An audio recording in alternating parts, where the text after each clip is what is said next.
Hey guys, welcome back to another video of this Excel learning series. कल की series में हमने सीखा था इफ़ के साथ और एंड का फंक्शन, ये तीन कॉम्बिनेशन सीखे थे और बताया था कि आगे हम नेस्टेड इफ़ और काउंट इफ़ वगैरह एक स्टेप ज़रा सा आगे, आप ज़्यादा नहीं 5, 7, 10 मिनट की वीडियो होगी, छोटी सी है लेकिन काफ़ी इन्फॉर्मेटिव है, बहुत जगह यूज़ होगी आपकी वीडियो, बड़े ध्यान से समझना इसकी कंडीशन को, ठीक है। स्क्रीन पे आपको दिख ही रहा होगा नेस्टेड मल्टीपल इफ़ फंक्शन, यानी कि इफ़ के अंदर इफ़ एंड काउंट इफ़, ठीक है, वो दोनों ही आपको एक ही शीट में मिल जाएंगे। तो बिना टाइम को ज़ाया करे हुए आते हैं अपनी स्क्रीन पे। And this side Prateek Sunny, welcome you all again to my YouTube channel aptitude 360। Let's get started. ये हमारे वही कल वाले रिजल्ट है। नेस्टेड इफ पे अब आ जाओ, ये आपकी शीट आ गई, साफ सुथरी दिख रही है बिल्कुल। ये मेरे ग्रेड हैं, भावना, दीपिका, दिव्या, गीता वगैरह वगैरह ये मेरे स्टूडेंट हैं और ये इनके बच्चों के स्कोर हैं। यहाँ पे मुझे चाहिए ग्रेडिंग सिस्टम ABCDE F, ठीक है।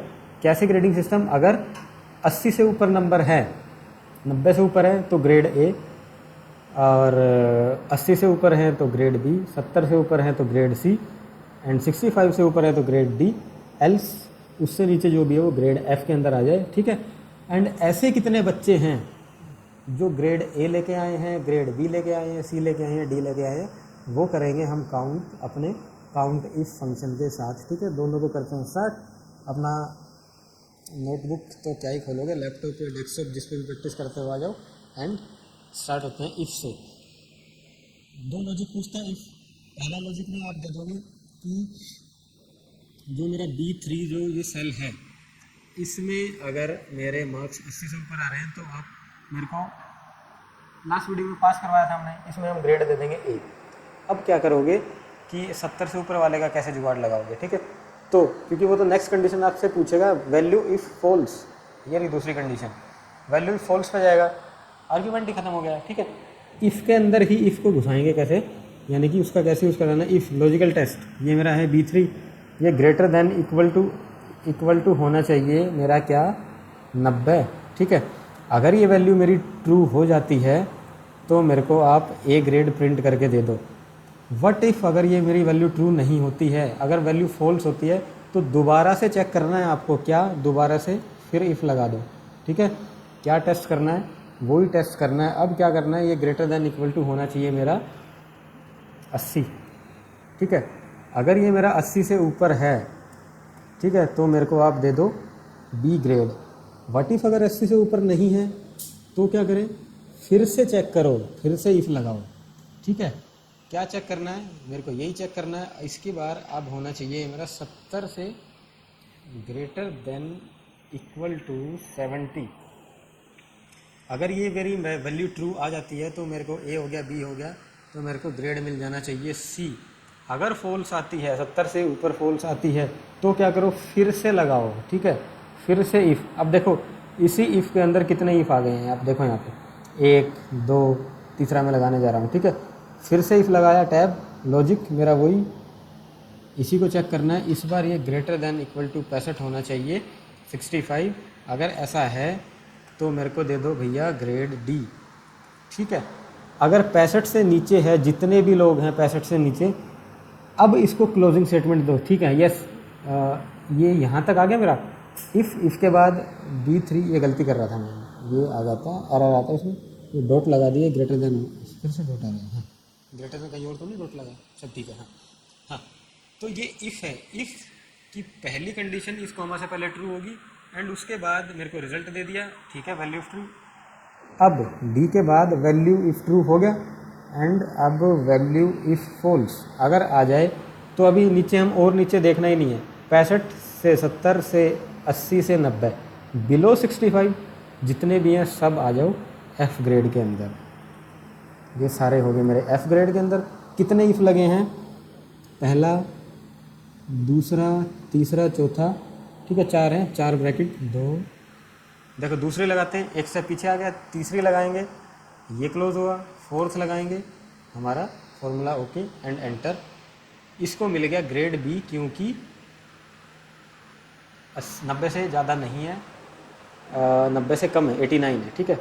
ऐसे ऐसे करके सबकी ग्रेडिंग आप निकाल लो, एक झटके में आपके पास निकल के आएंगे।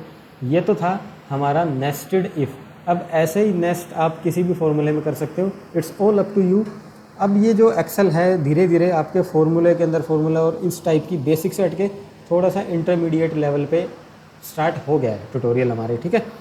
अब कितने लोग मेरे ऐसे हैं जो कि ए ग्रेड लाए हैं, जो कि बी ग्रेड लाए हैं, सी ग्रेड लाए हैं या डी ग्रेड लेके आए हैं, वो काउंट करता है, वो काम करता है हमारा count if formula. Count if क्या करता है, सिंपली COUNT, काउंटिंग करता है किसी स्पेसिफाइड कंडीशन के ऊपर, दैट्स ऑल, ठीक है।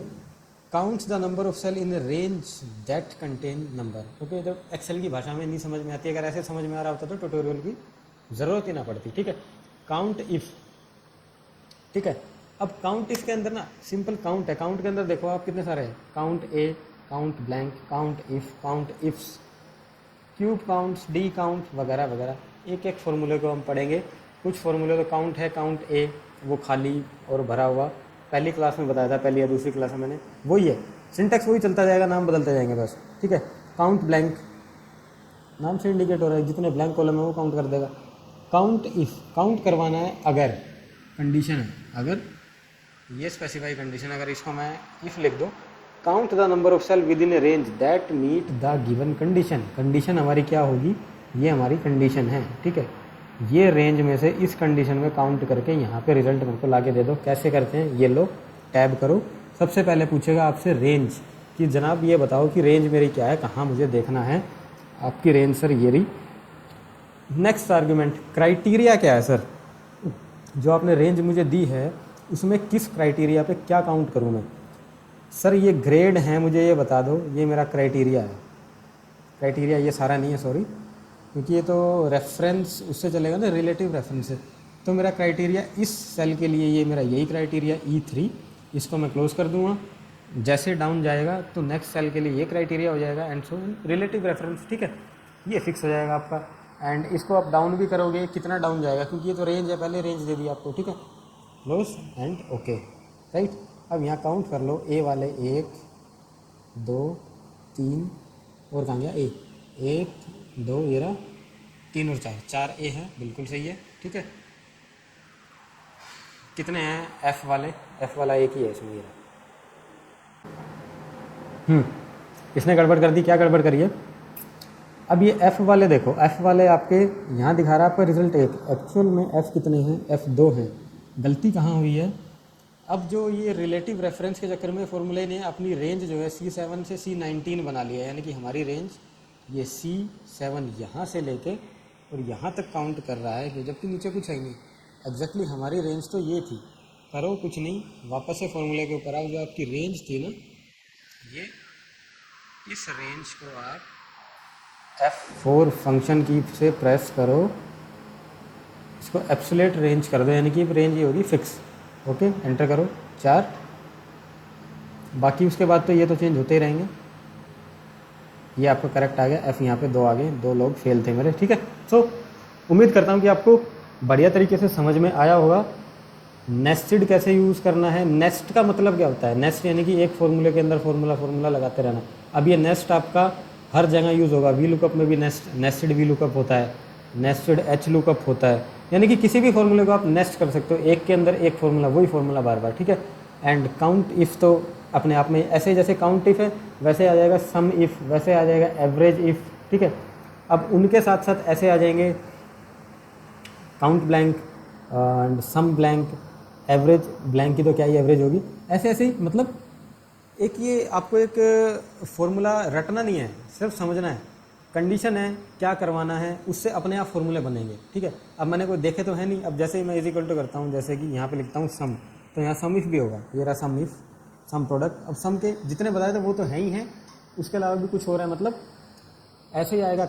एवरेज अगर मैं लिखूँगा AVE, ठीक है, एवरेज इफ़ आ गया, एवरेज इफ़, यानी कि इफ़ ब्लैंक, ये तो तीनों में कॉमन मिलेगा ही मिलेगा। अब उसमें काउंट भी हो सकता है, सम भी हो सकता है, एवरेज तो है ही, एंड आपका इफ़ अपने आप में ही एक अलग फंक्शन है, ठीक है। तो ऐसे ऐसे करते करते मैंने तो सिर्फ 4 गिनवाए हैं, इनको 4 को 3 से या 4 से मल्टीप्लाई कर दो, कुल मिला के 16 फंक्शन हो गए अलग अलग, जो अलग अलग काम करेंगे। इन्हीं का आप प्रोज एंड कॉन्स, एक फॉर्मूले को दूसरे में, दूसरे को तीसरे में, इनके कंबाइन कर करके कितने सारे बना सकते हो, it's all up to you. इसलिए फॉर्मूला पहले समझो कि हो क्या रहा है फॉर्मूले के अंदर, एंड देन उसके बाद अप्लाई करो। मिलते हैं अपने नेक्स्ट लेक्चर में, तब तक के लिए अपना ख्याल रखो, बाय बाय एंड प्रैक्टिस करते रहें।